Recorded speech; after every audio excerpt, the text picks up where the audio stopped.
Good morning, ladies and gentlemen. I'm very pleased to be here and have the opportunity to tell you something about our company. Our company has the name SPAR. SPAR is a brand which is used by different companies in 44 different countries worldwide. But we just concentrate today on the center of Europe, to the countries Austria, Slovenia, Croatia, Hungary, and the northern part of Italy, where we do our operation. Our main business areas are the food retailing, the sports retailing, and the management of shopping centers. Besides this, we have meat production plants, bakeries, a vineyard, coffee roasteries, and so on. In the food retail market, we have 3 distribution channels: the hypermarkets, our supermarkets, and grocery stores. The most of them are owned by us.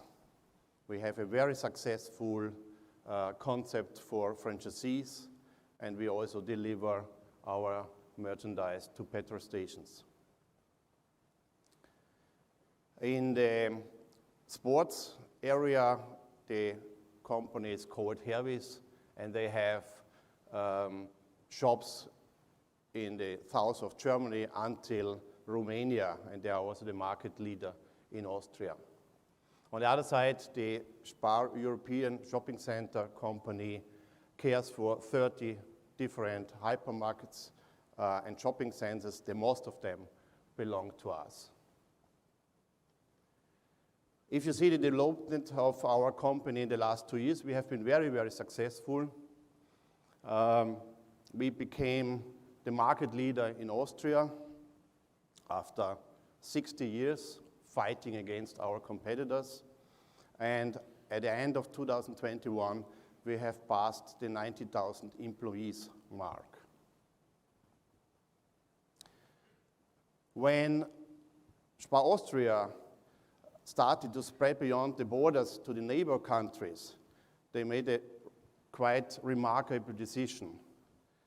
The project was not led by people from the headquarters in Salzburg, but they founded a new company in Switzerland called ASPIAG, Austria SPAR International AG, with 2 handfuls of specialists which started from the scratch with this business, with the food retail business in these countries.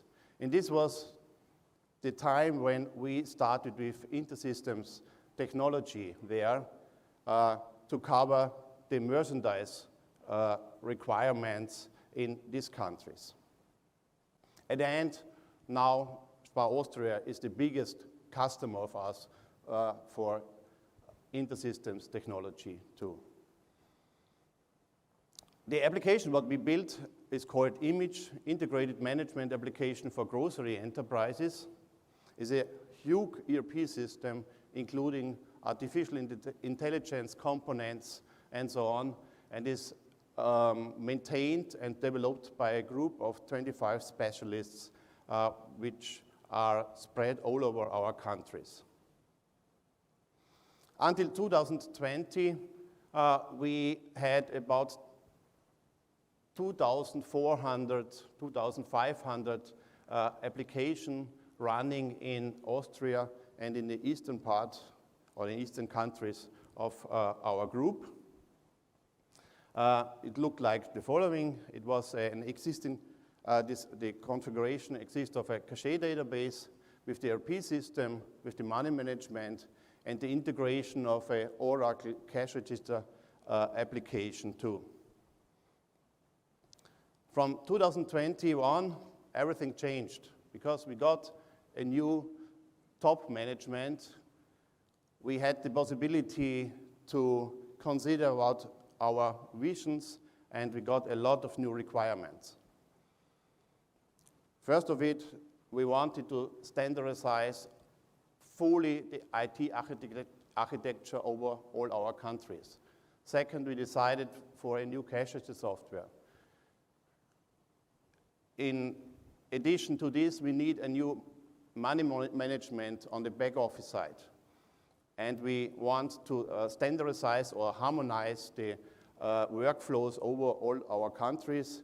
And all of this has to be done with zero tolerance of operation interruption.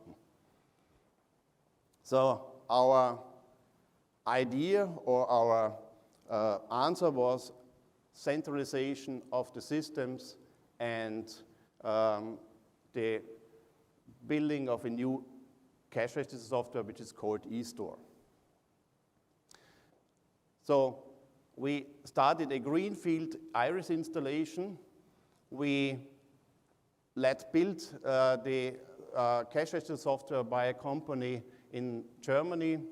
We built up a new user interface for the money management, and we had to improve, in addition, the deployment methods, and at the end, we had also new topics for the security management in this project implemented. We speak today about the greenfield installation, about the deployment methods, and the security topics. This is the schedule of our project. We started in 2020, and we want to finish in 2025. You see a lot of different topics in the different countries according to the majority of the countries or the architecture which is in place there. So we are now somewhere in the middle of the schedule, and I will tell you now what's going on the architecture side. Until now, we had an autonomous shop operation implemented in all our shops. There was a big server there who cared for the cash registers, the tills, and all the other peripheral units. And there was just a TCP/IP communication to the headquarters for the data synchronization done each hour up to each 10 minutes. In the future, we have an online shop operation. No server anymore in the shops, just the peripheral units, and everything is controlled and done with this headquarter servers.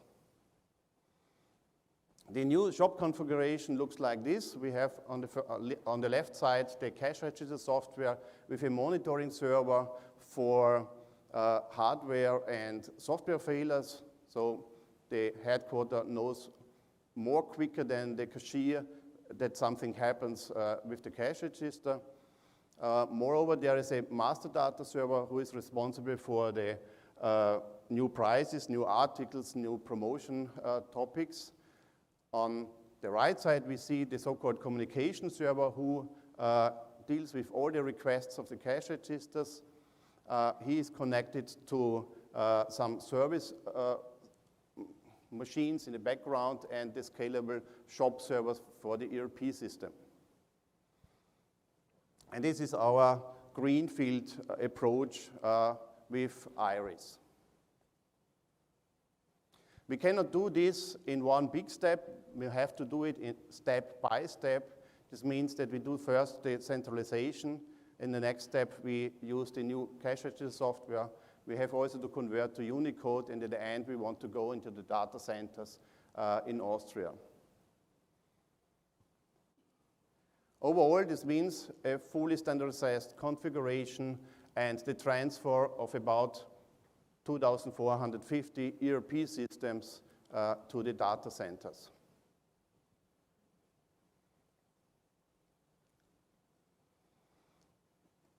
The centralization is done after the closing of the shop, so we have a very, very short time gap to do this.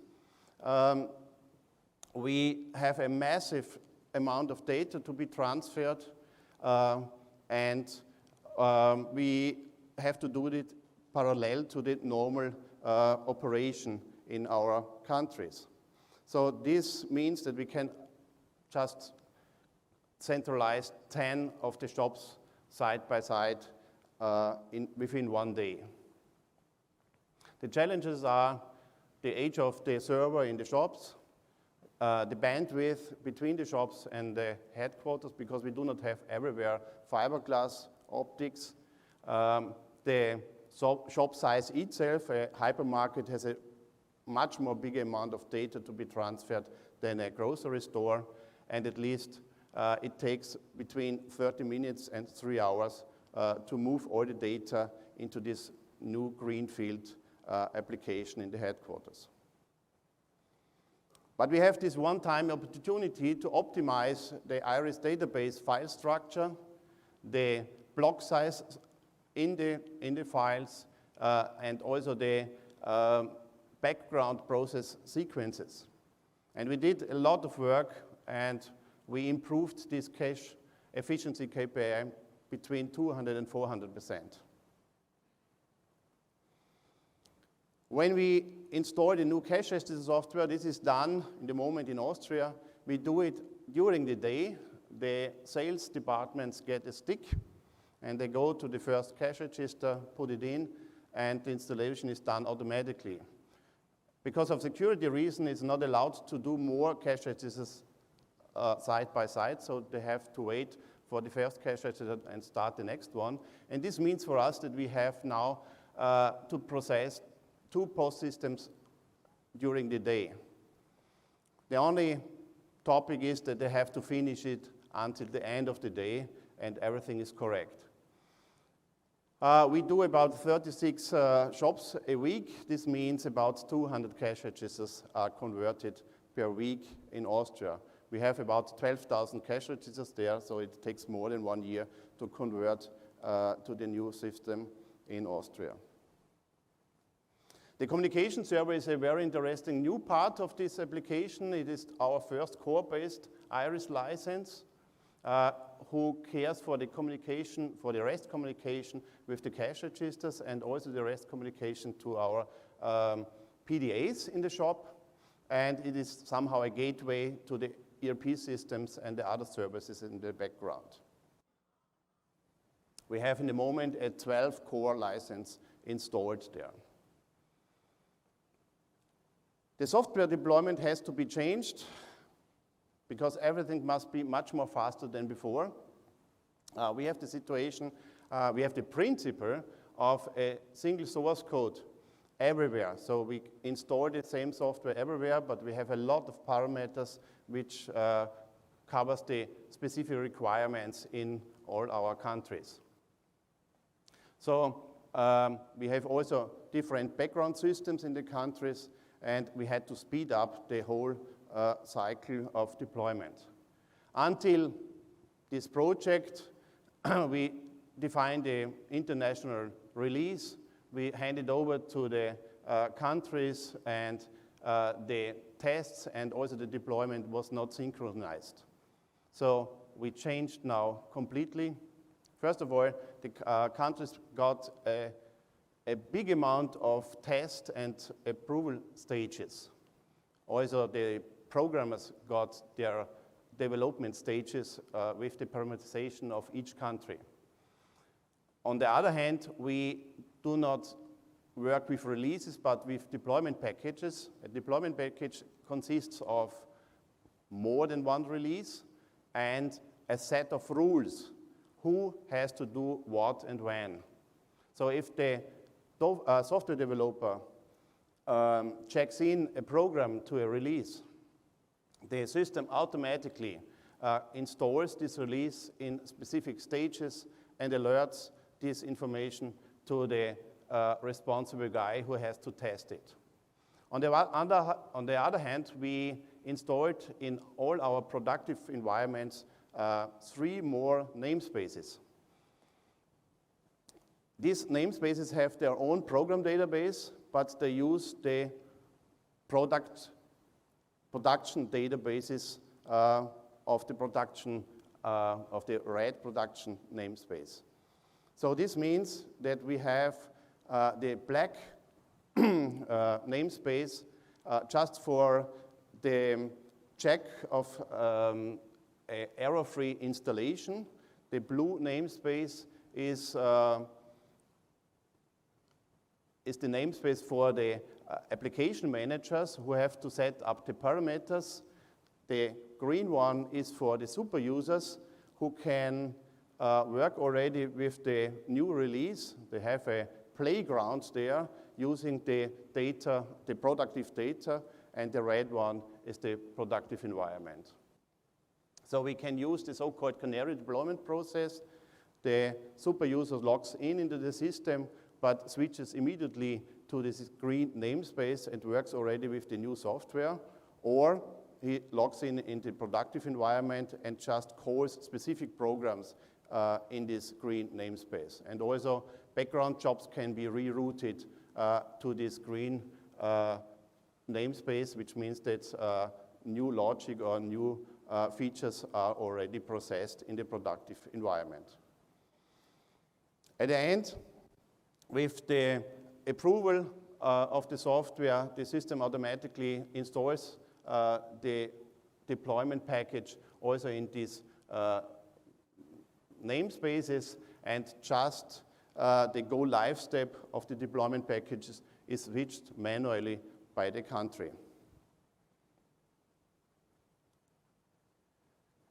This means for us that the whole process is much more faster now. We also included automatic test preparation done by the software developers, but the external tests are done more synchronized, and with the integration of the super users, the rollout is much more faster than before.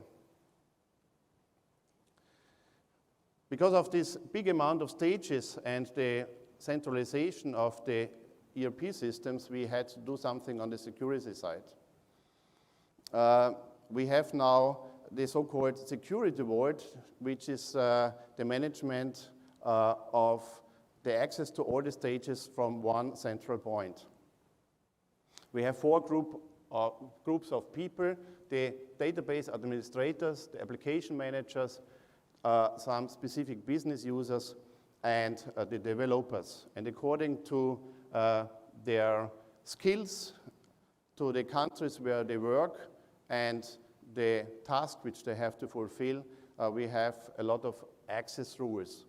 You see here the access to these stages for one of these guys. And we also maintain or control the access to the management portal of IRIS with this. We go back to the schedule, and we see now the progress in the countries. So also here, we are exactly in the middle of the project, and we are on track. Other things what we do now in our company is, in the moment, the rollout of Office 365 in the cloud. We prepare for the implementation of financial bookkeeping, controlling human resources, using SAP S/4HANA. This will be a big bang in the middle of next year. We develop a new data warehouse in the Azure cloud, and I'm sure that after we have finished our homework now with our project, that we will also go with IRIS into the cloud next. Thank you very much.